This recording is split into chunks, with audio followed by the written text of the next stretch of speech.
yesterday we did up to heavenly. And this heavenly section covered all the way up to Satyaloka. And who stays in Satyaloka? Who is in charge of Satyaloka? Lord Brahma. And as a matter of fact, these departmental heads or these leaders of living entities are assigned with their responsibilities according to their devotion. Higher one goes, we have to understand that greater a devotee he is. So we have seen Brahma's position is actually very, very elevated. On this planet, in this universe, Brahma is actually the greatest devotee. Brahma is also our head of our parampara. Brahma received the knowledge directly from Krishna. The Vedas or the knowledge about Krishna was revealed in the heart of Brahma at the beginning. Tene Brahmarida Adibhavai.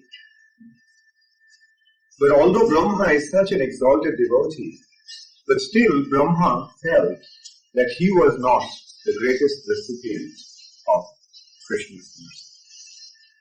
So Brahma, in comparison to Lord Shiva, felt that his position was much inferior.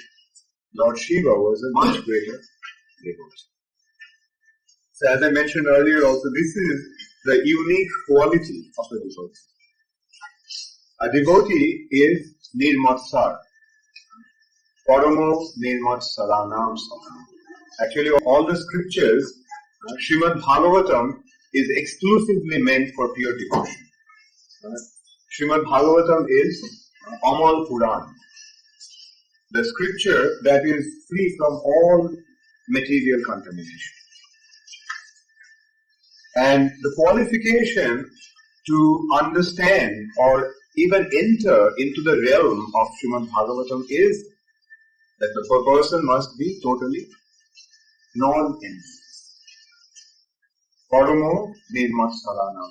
Then only Vedam Vastava Matra Vastu Tapotrayam. Shivadam Tapotrayam. Then only one becomes the Veda Vastava Matra Vastu. Then only one becomes qualified to understand the Supreme Personality.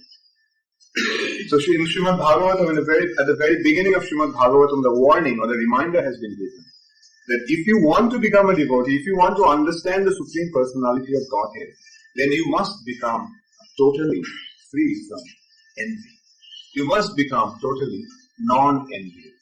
And we are seeing that in Narad Muni's search to find a devotee. One quality of all the devotees stands out most brilliantly, and that is their non-envious. A person who is non-envious, he only can see others superior to him. And of course, this is not a blind glorification.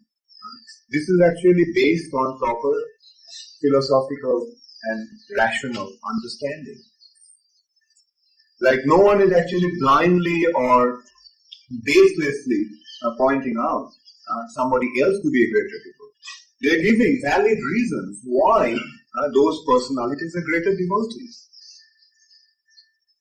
So we saw that quality in the Brahmana in Prayag.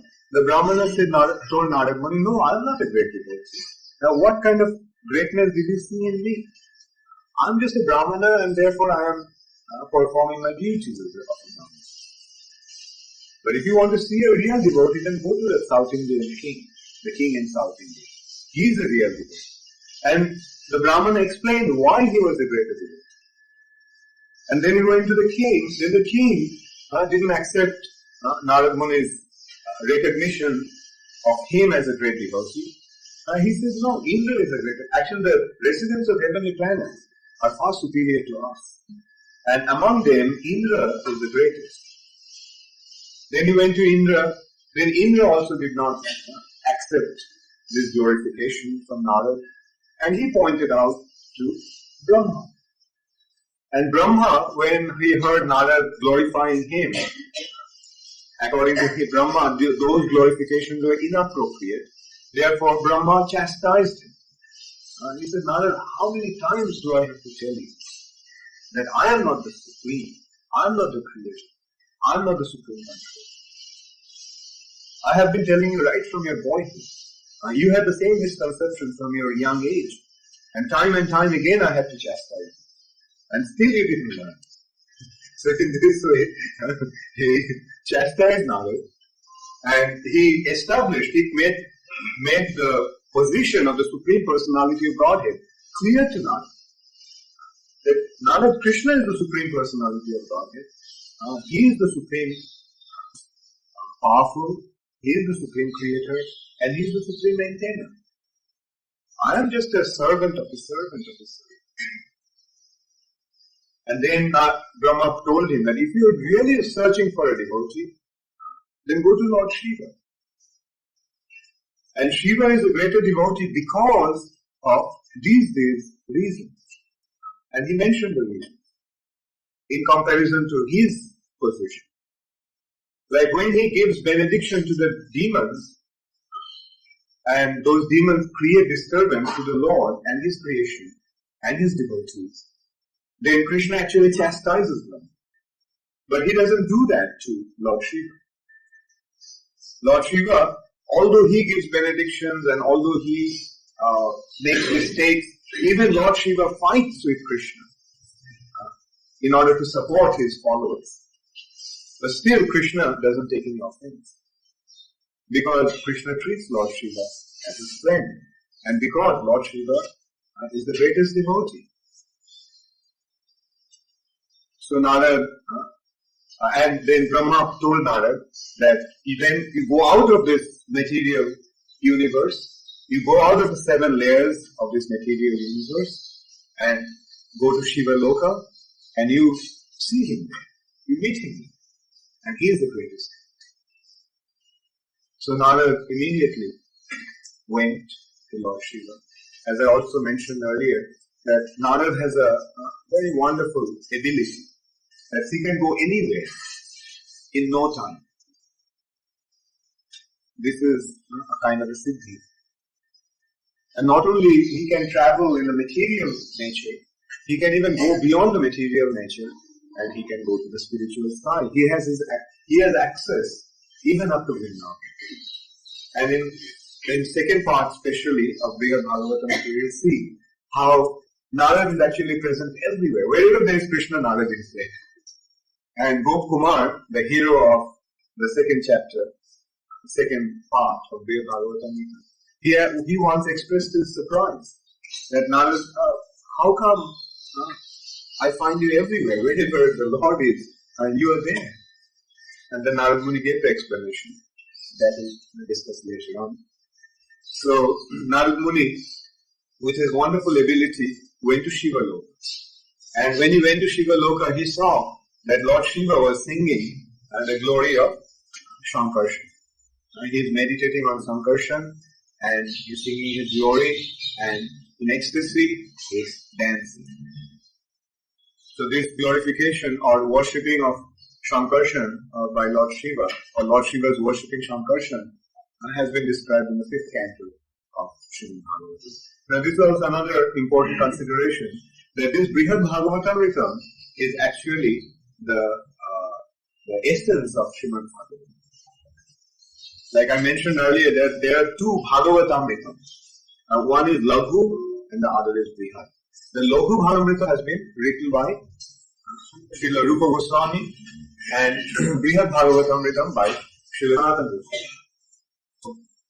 Laghu Bhagavatamrita actually gives the essence of Srimad Bhagavatam by quoting the important verses from Srimad Bhagavatam. The important verses from different chapters have been compiled, and through those verses, the essence of Srimad Bhagavatam has been revealed. Whereas in Brihad Bhagavatamrita, Sanatana Goswami elaborately, in a very sublime way, in a form of a story. It's not a story, it's actually a narration of some happenings, of some facts that happened in the past. In a very wonderful way, he explained the essence of Srimad Bhagavatam. So, the Amrita means the nectar. Just as Amrita came by churning the milk ocean, similarly by churning Srimad Bhagavatam, the ocean of Srimad Bhagavatam, the Brihad Bhagavatamrta, the nectar of Bhagavatam. So, as I was saying, right, everything that has been mentioned in Brihad Bhagavatamrta has its relevant justification from in Srimad Bhagavatam. Nothing is a concoction. Everything is factual. Whatever has been mentioned in Brihad Bhagavatam. So as Ramakrishna Maharaja was mentioning this morning, that the scriptures actually is revealed in the hearts of pure devotees. Sometimes in the scripture, it's not that they concoct something mentally, they imagine something. No. Those facts are revealed in their hearts. In the scriptures, in the previous scriptures, there may have been a mention in the form of sutra, or in the form of some indication, or in the form of some aphorism. But those aphorisms are revealed in the hearts of the devotees.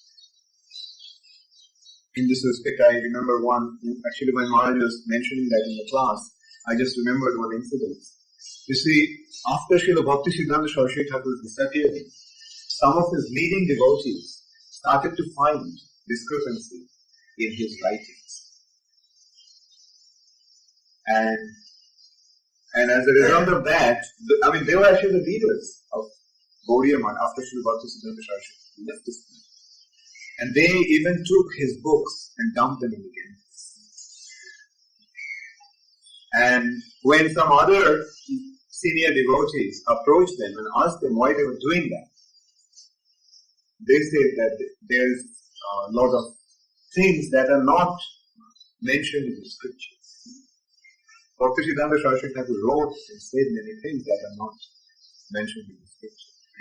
So those devotees, those who are actually they were sincerely adhering to Srila Bhakti Siddhanta Saraswati Thakur's teachings, they asked whether they accept Bhakti Siddhanta Saraswati Thakur as a pure devotee.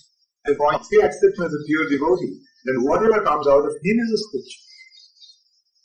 So even though you may not find the verifications, appropriate verifications in the previous scriptures, but whatever comes out of the heart of a pure devotee is the scripture. Like we can see how the Vedas reveal. The Vedas were revealed in the heart of Brahma. And why do we accept? Because Brahma is a pure devotee. Then there are further elaborations. Actually, Bhakti Vinod Thakur gave a very nice example in this respect. He said, just as a lotus gradually blossoms into a fully bloomed flower, similarly, in the beginning, we find the lotus, what's it called? As a bud. We see the bud of the lotus. When it was revealed through Brahma, the flower of devotion was almost closed. It was just a sort of undetectable bud. Then through Prahlad, we see that gradually the bud of devotion is unfolding. And then finally, with time and with the development of devotion, the bud was blossoming.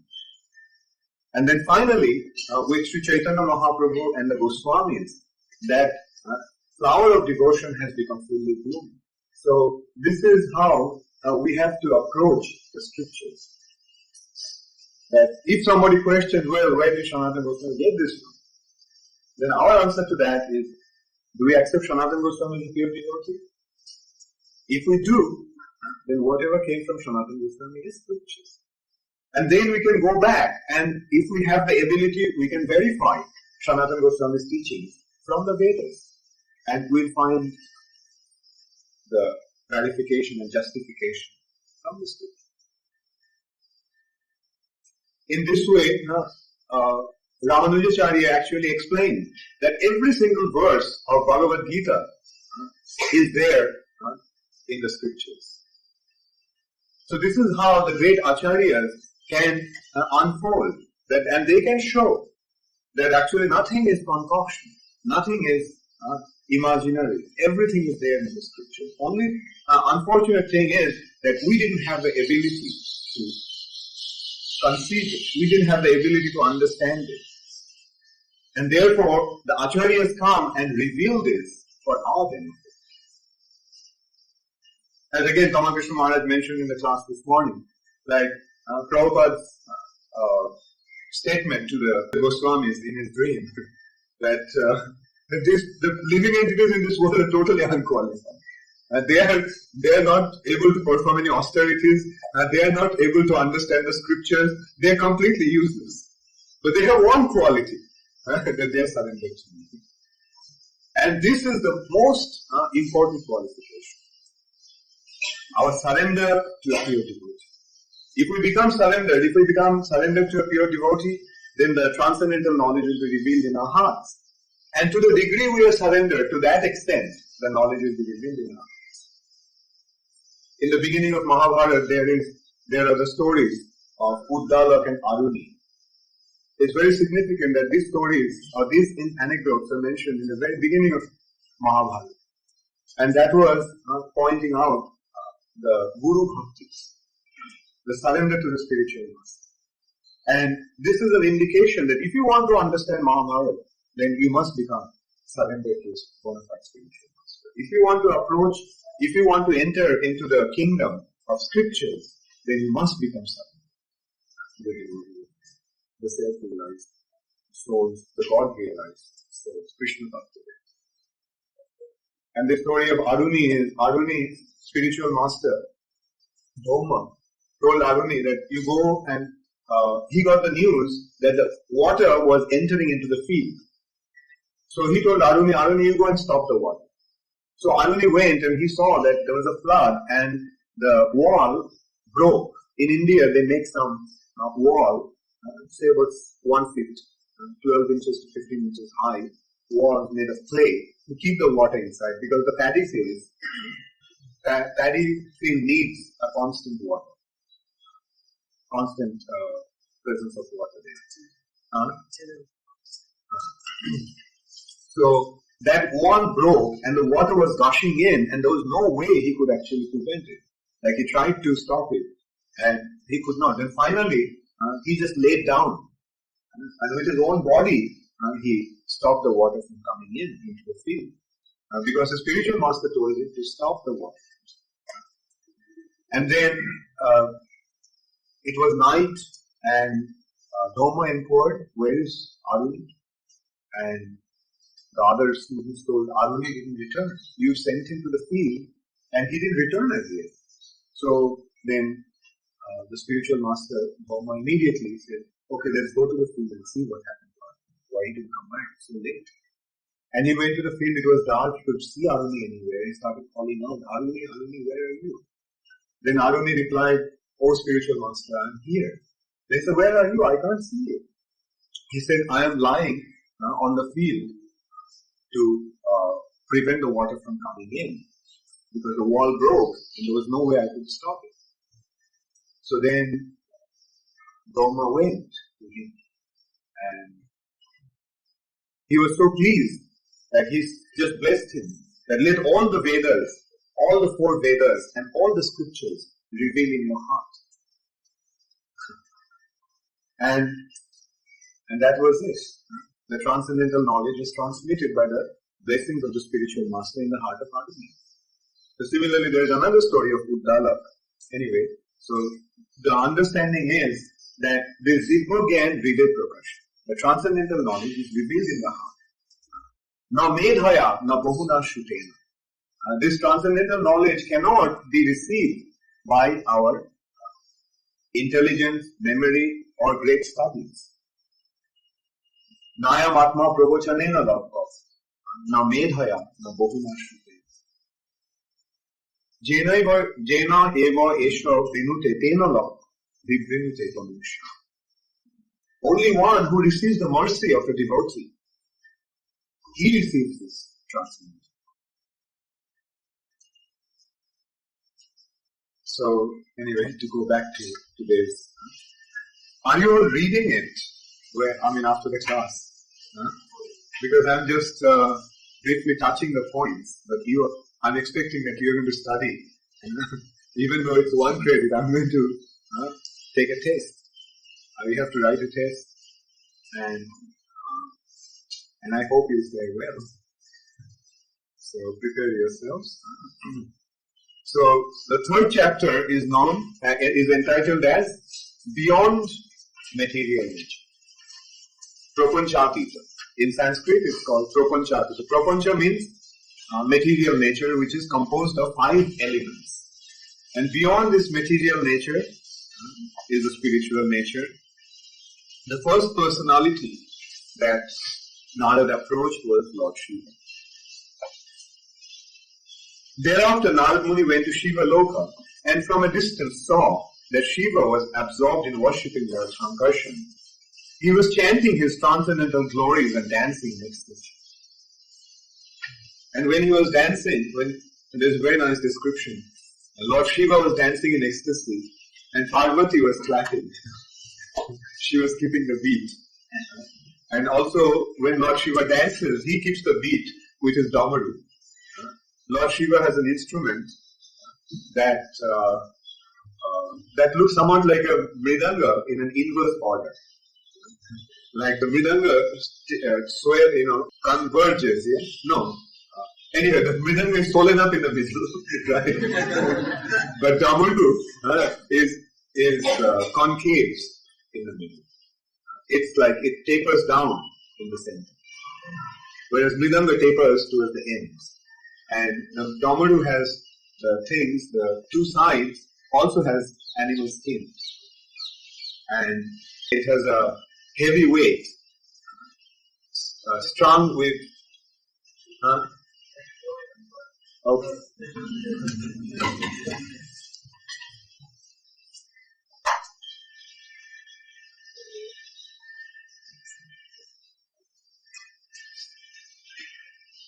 So these are the hair. This is the skin. And here is one weight, start with a string, tied with a string. So he just shakes it and it beats. He keeps the beat in that way. And we have to remember also that music actually came from Lord Shiva.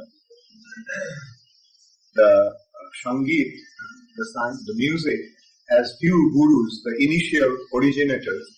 One of them is Lord Shiva. Another one is Narada Muni. So they all are initial exponents of music. They are the great musicians. Lord Shiva is a very great musician. So Lord Shiva, and we can see that why they are great musicians, because they sing the glory of the Supreme Personality of God. So Lord Shiva was dancing, and Parvati was keeping the beat, and his associates were dancing and also saying all glory to Lord Shiva. So Narad Muni started to sing the glory of Shiva as he heard from his father. He tried to take the dust from his lotus feet, from Shiva's lotus feet. And then when he did that, Lord Shiva stopped him. He said, "Hey Narad, what are you doing?" And he embraced him. And then when Narad started to glorify, when Lord Shiva heard how Narad was glorifying him, then he felt very ashamed. And he covered his ears with his hands. And he started telling Narad, "Now what are you talking about? What happened to you?" And then he actually covered Narad's mouth. And he said, "Narad, stop this nonsense." And then actually he told Narad angrily that he was only the servant. Actually he told Narad that he simply wants to receive the mercy of the servant of the servant. So this is how Lord Shiva refused to hear any glorification of himself as a devotee. Narad Muni then felt guilty and started to describe him as the one who knows the transcendental glories of the Lord. So Narad actually tried to justify why he was glorified. Because Lord Shiva knows the glories of Krishna and he can reveal Krishna's glory to others. That's why Lord Shiva's position is very elevated. He is so dear to Krishna that many times Krishna worshipped him with great respect and accepted boons from him. There is also one mention of Lord Shiva who once actually wanted to have a benediction from Lord Shiva, Krishna. That Krishna wanted to give him a benediction. Then Shiva wanted a benediction that, give me the benediction that my position will be greater than yours. So Krishna granted him the benediction. And later on, when Shiva told that to Narad, that see how envious I am, how proud I am. You are telling that I am a devotee, but the devotees are naturally free from envy and pride. But I am the source of ahankar. I am the source of false ego. So how can you consider me to be a devotee? Actually, the false ego, it comes from Lord Shiva. So he is saying that how can you consider me to be a devotee? So Narad Muni justified that by saying that actually your desire to have a position even higher than Krishna was simply to show this world that the devotee, that by the Lord's mercy, the devotee's position is high. The Lord, Krishna arranged, or Krishna allows his devotee to be in a superior position than himself. Aradhananam Sharvesham Vishnu Aradhana. Of all the worship of Vishnu is the greatest. But Tasmat Parataram Devi Tadiyanam Samach. But even higher than that, even greater than that, is the worship of the devotees of Lord Shiva is telling part. Why?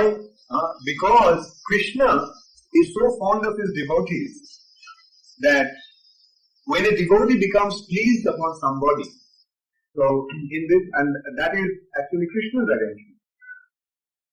It is very difficult to approach Krishna directly. Therefore, the process is to approach Krishna through a via medium. And who is that via medium? What is that via medium? That via medium is devotee. Then Lord Shiva covered Narad's face and started telling Narad, please don't remind me of those shameful incidences. Because whenever I think of them, I feel so embarrassed that I behaved in such obnoxious way with the Lord.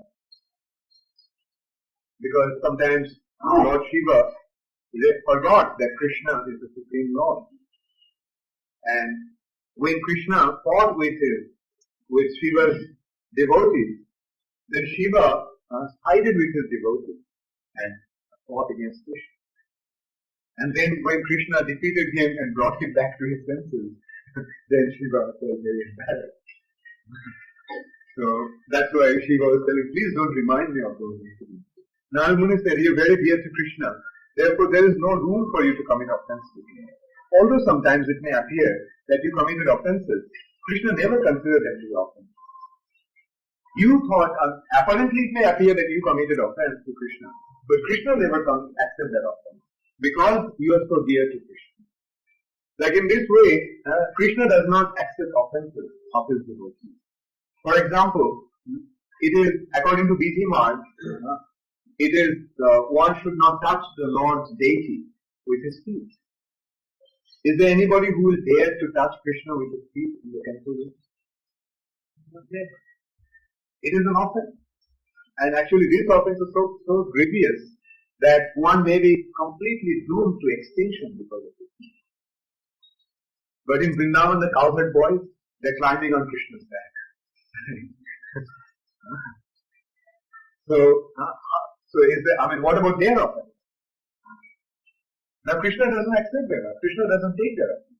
Because they're so dear to Krishna that just another example has been given that it is an offense to kick the mother in the chest. But a child, when it is sucking the mother's breast, She kicks the mother in the chest. Does the mother take offense? No. Actually, love nullifies all of it. So, Krishna has such love for Shiva, and Shiva has such intense love for Krishna that there is no room for us. And that's why Brahma pointed out that Lord Shiva's position is higher than his. Then, although you have boons you gave boons to offenders of Vaishnavas, there were some loopholes in those boons. By Krishna's mercy, there were some loopholes in those boons. And examples have been given of Kala Javana and Jayadratha. These two personalities received boons from Lord Shiva. Kala Javan was the son of Garga Rishi. And Garga, to have a very powerful son, for 12 years, he ate only iron dust. And as a result of that, he gave birth to Kala Javana by Shiva's blessing. And Kala Javana became very powerful, and he also took a boon from Shiva. He got a boon from Shiva that he will be invincible by the Jadavas. The Jadavas will not be able to kill him because the Jadavas are the most powerful. So even Krishna was not able to kill him.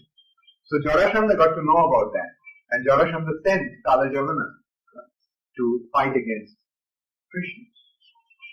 And so when Kala Javana came, attacked Krishna's kingdom, so Krishna ran as if he was fleeing.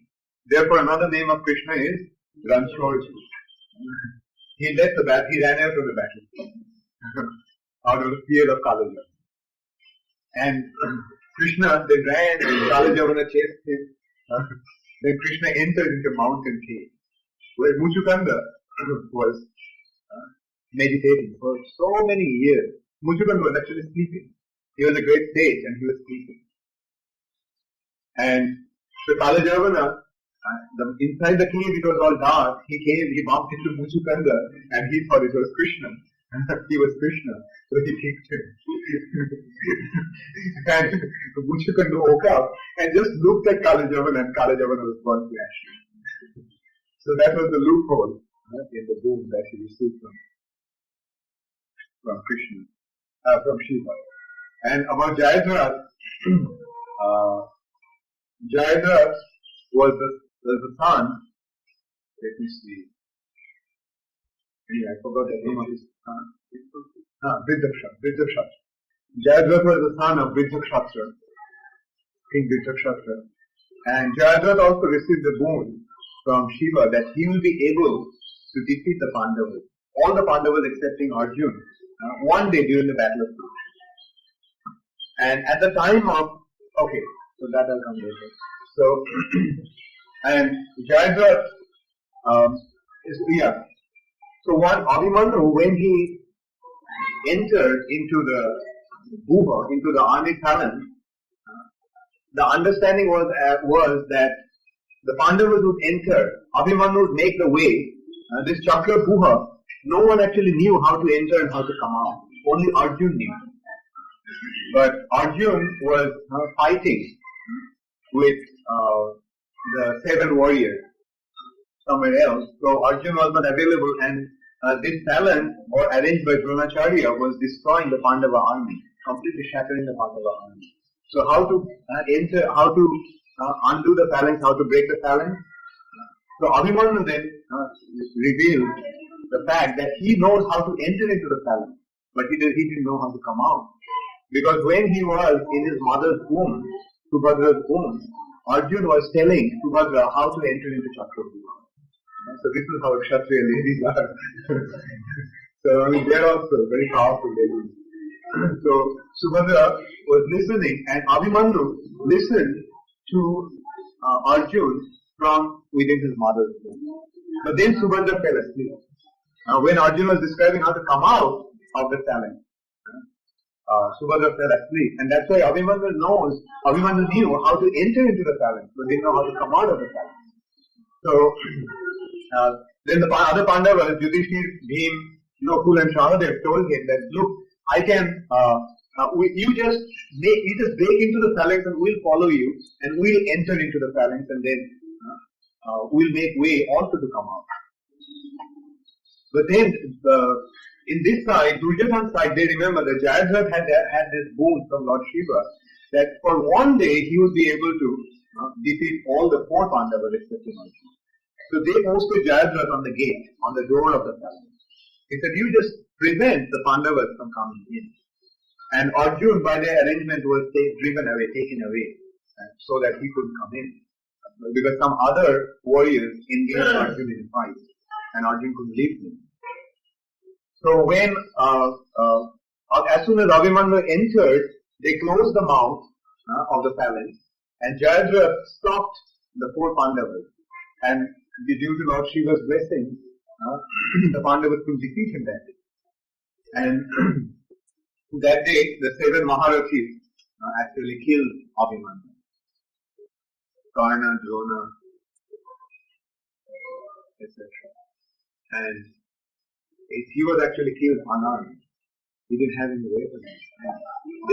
They cut his bows, cut his arrows, cut his sword. Even finally he was fighting with a wheel. And even just with a wheel he was invincible. So then they cut the wheel also with their arrows. And then when he was unarmed, then Dushashan came and smashed his head with it. And actually Mahabharata is a very, it's a very painful incidences that took place in the war. So Arjuna took a vow that he would kill Jayadratha by the end of the day. The next day he took a vow that either he would kill Jayadratha or he would enter into fire. So then the Kauravas became very excited. They said, well, now we got Arjuna. So if we can just protect Jayadratha for a day, then Arjuna is lost. Arjuna is gone. Arjuna is dead. So, and they did that. They arranged a phalanx, which is called Shuchimukh, the head of a needle. And there was a Chakra Buha, and then inside there was a Shuchimukha Buha. And it was actually impossible to approach Jayadratha because all the big warriors were protecting him through this very special arrangement of phalanxes. So, and it was almost evening, and Arjuna couldn't kill Jayadratha. What to speak of killing Jayadratha? Arjuna couldn't even come anywhere near Jayadratha, close to Jayadratha. So, but at that time, Krishna, he sent his Sudarshan and covered the sun with his wheel, which is this. And everyone thought that the sun set. And they became very jubilant that now Arjuna is dead. We got Arjuna because Jayadratha is saved and the sun already set.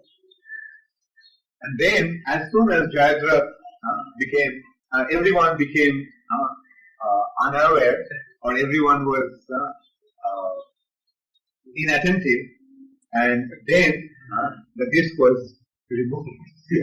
And the sun all of a sudden shone forth brightly, and then Arjuna shoot his arrow. And his arrow actually beheaded Jayadratha.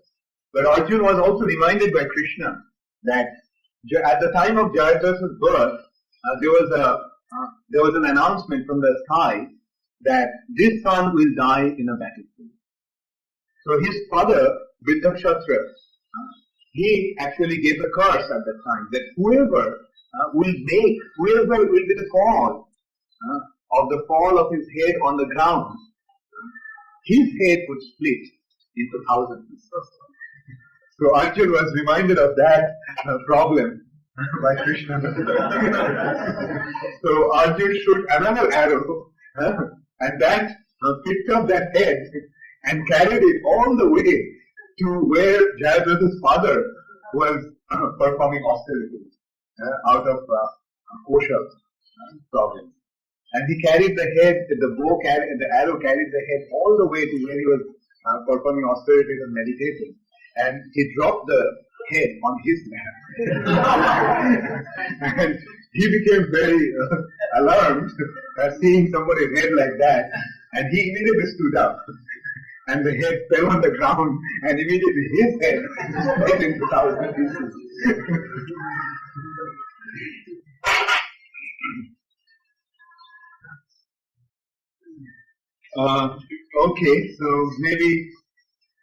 So I'll quickly go through the next point. Then Lord Shiva pointed out that actually the residents of Vaikuntha are the greatest devotees of Krishna. And then in this way he started to glorify the residents of Vaikuntha. Then Parvati reminded that of all the residents of Vaikuntha, Lakshmi, the Mahalakshmi, is the greatest recipient of Krishna's mercy. Because she is worshipped by everyone in Vaikuntha, one receives knowledge, renunciation and devotion by her mercy. She always resides on the chest of Sri Hari, and she is the greatest of all chest women. So then, hearing that when Narad Muni was about to go to Vaikuntha, then Shiva reminded him that Shiva could understand that Narad is about to go to Vaikuntha in search of the greatest devotee. So Shiva said, look Narad, even greater a devotee than the residents of Vaikuntha is Prahlad. So because Krishna himself announced that of all his devotees, Prahlad is the best. Prahlad's good fortune was perceived at the time of killing of Hiranyakashipu because the Lord expressed his greatest affection for him at that time. Although the Lord repeatedly wanted to give Prahlad liberation, Prahlad simply desired devotion. And Krishna's special favor to Bali and Vanasura was due to his love for Prahlad. So Prahlad is the greatest devotee, and he directed Narad Muni to go to Sutala Loka to meet Prahlad. Hare Krishna. Any question?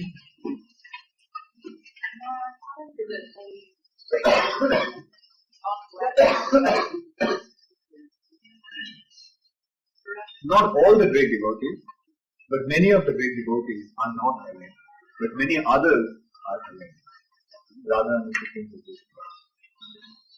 The reason is, you see, the residents of Vaikuntha are not given that understanding, or rather, to put it in simple words, the real knowledge about Vrindavan is kept as a secret from the residents of Vaikuntha. So what to speak of the residents of this first land? Their understanding is that the Supreme Personality of Godhead is Vishnu, Narayan, and Krishna is an expansion. Krishna is an avatar, an incarnation of Vishnu. So they are not given that understanding, the highest understanding, because unless and until one becomes specially qualified, one is not allowed to enter in the inner part of Krishna's residence. That will be explained later on as we come to second.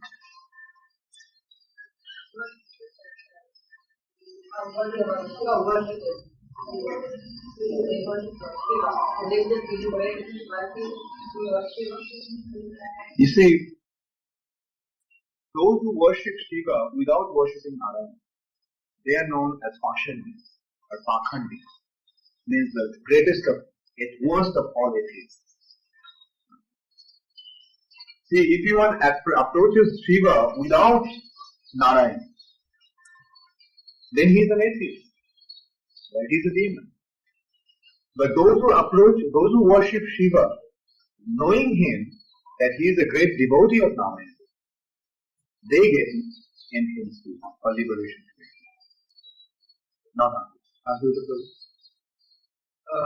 well, we see that everyone thinks that their particular scriptures are the end all be all. Basically, every religious community thinks their scriptures, there's nothing more than that there is nothing, they just down.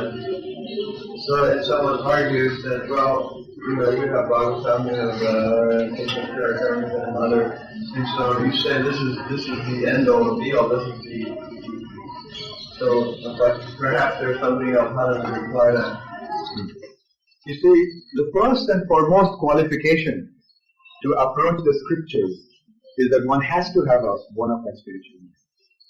You see, in Manu Samhita it is said that if a Sudra reads the scriptures, then molten lead should be poured into his ears. It's a heavy statement, apparently. But what does it actually mean? It means that Janmana Jayate Sudra, by birth everyone is a Sudra. But Samashkarat Bhavati Dvija.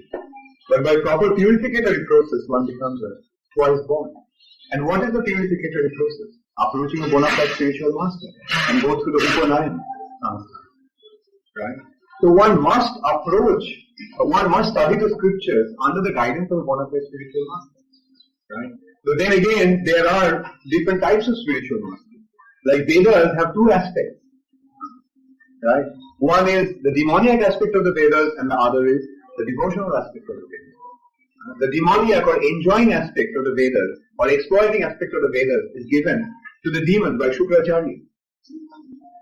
Whereas the devotional aspect has been given to the demigods by Brihaspati. So Vedas also have two sides. I mean, the demons are also using the Vedas. So, and then there are different types of gurus.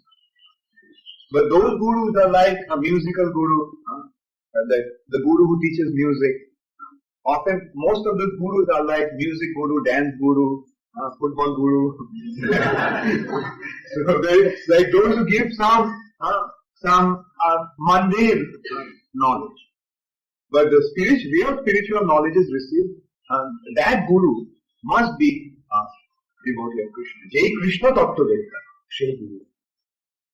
That ultimate consideration of a spiritual guru, bona fide spiritual master, is that he must be conversant with Krishna consciousness.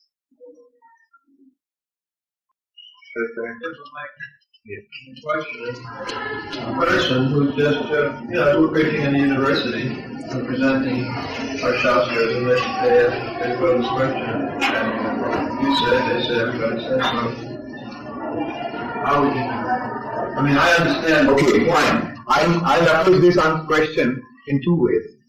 Like, had it been during the time of Manu, or had it been before Kali Yuga, we would have said there are 4 molten lead in India.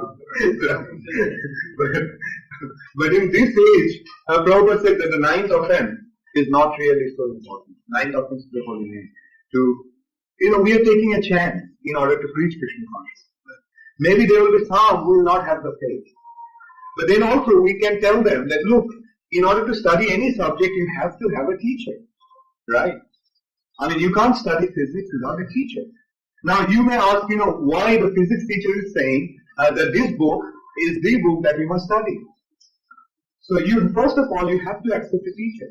Now, if you want to study the spiritual science, then you accept a teacher, and whatever books the teacher prescribes, you study that. If the teacher says, okay, you read Shiva Puran, go ahead, read it. You don't have any objection. Or if the teacher says, go ahead and read Bible, fine. We don't have any objection. All the scriptures are bona fide, but they have to be revealed. Then only they're scriptures, not otherwise.